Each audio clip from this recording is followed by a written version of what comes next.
There he is. Ooh, that's a good one, Les. Yeah. That's what we've been looking for. Watch that little rascal. That's another pretty nice little redbreast. Yeah. Redbreasts love that little muddler minnow fly. They surely do. He wanted it bad. He swallowed it down. Yep, he ate it all. That little white muddler minnow is a good fly. It's got just enough white on it that you can see it coming through the water pretty easy. Ouch. And a lot of times you'll see fish bite it that you don't even feel. But it looks like a little minnow or something come across the surface, and it gets a redbreast especially, just love it. Little shoal bass do too.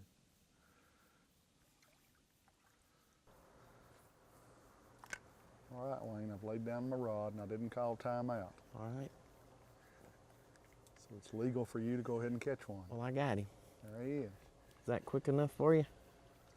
Oh, that's another one of those little bitty redbreast. But it's a fish. Oh, that may be a bluegill there. Oh, that's a little bluegill. A little bluegill. Barely hooked too. Yeah. We need to catch a lot bigger bluegill than that, though. Yeah, they're kind of small. Ooh, that's a good one. Log into a fish's mouth. That's a good one.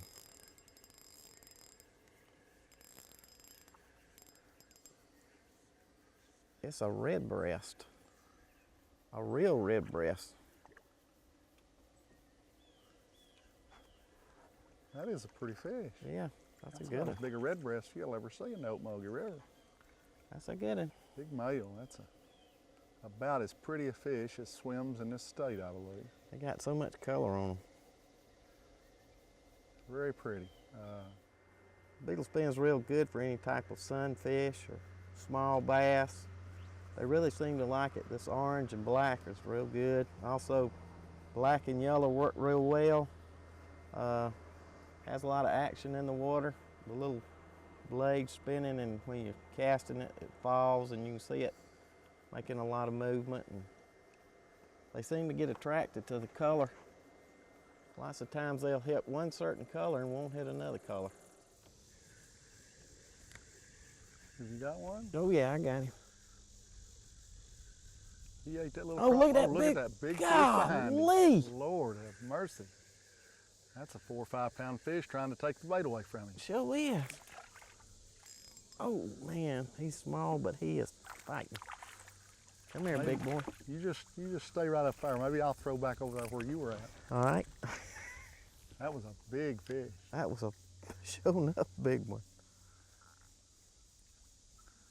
They seem to have slowed down a little bit towards the middle of the day. Yeah, what do you say we paddle on down into the shoals and do a little wading? Yeah, I believe that'd be better.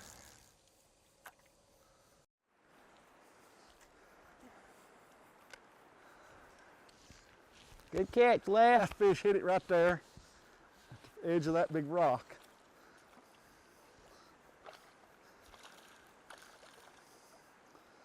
They are sporty little fish for their size. Even a small one is a tough fish to catch.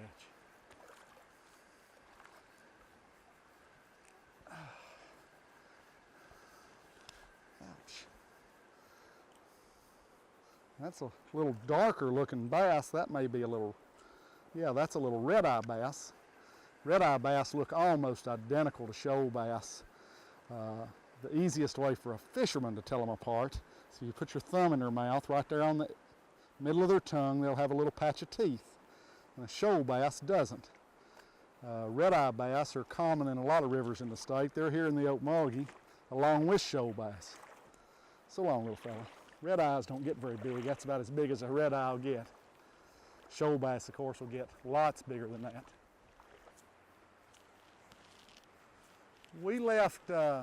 We started out this morning in that flat water below Jackson Dam there, and we expected to do a lot better up there on shell crackers and largemouth, but we didn't do worth a flip. We're down the river from Jackson Dam now, probably a mile or two, in a big rock shoal. in this area of the river, in this kind of habitat, I know we're going to catch some shoal bass and some redbreast. I hooked him going across this shoal right here. He's still hitting that little crawfish.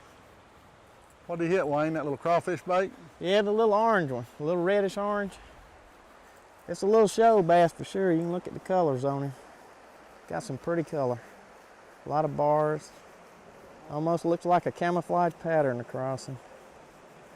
I was using a little crawfish right here. You can see it's got a lot of red on it.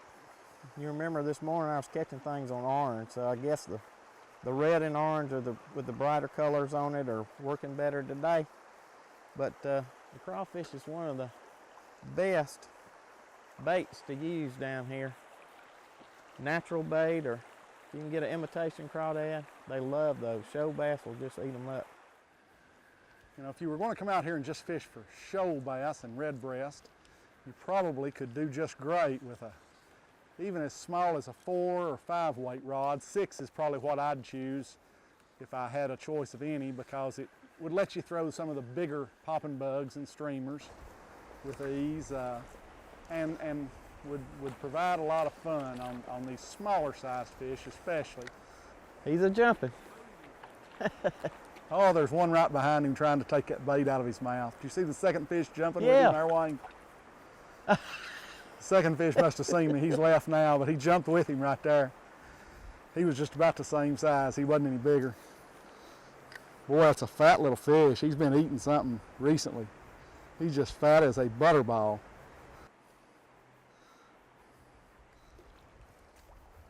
Look how fat he is. Golly, he's got a gut on him for something that small. I bet he's just ate a crawfish or some minnows. Feels hard as a rock. I bet it's crawfish. Crawfish. They eat a lot of crawfish in this river. I think that's one reason that brown and greens and reds are such good colors on your worms and your flies and your baits. It triggers that reaction like they have when they see crawfish. Good one too. Oh yeah, that's a nice one. That's a big one. Good gosh. Oh boy. Ooh. Watch him. Hold on to him. He's just barely hooked. There he went. Boy, that's a pretty fish. That was a big one. Golly, that's a good fish. That's a pretty good little fish.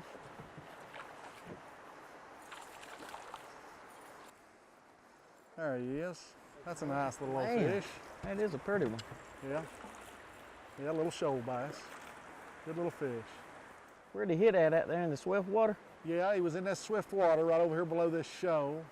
And he hit that rattling road just as soon as it went under the water. Just bam. Shoal bass in these fast water expect their food to be moving fast too. They'll rarely hit a bait that's sitting still or just moving slowly. They like something really coming through there. If you're fishing a bait like a Rapala or a rattling road, you want to keep it moving and moving very erratically all the time, popping it with your rod tip. That's another good fish. Good fish. Ah. That rattling rogue is killing them. If I could just had started fishing it this morning, I'd have been a little better off, wouldn't I? Yeah. We'd have had 10 or 12 by now. Come here, little young man. There we go.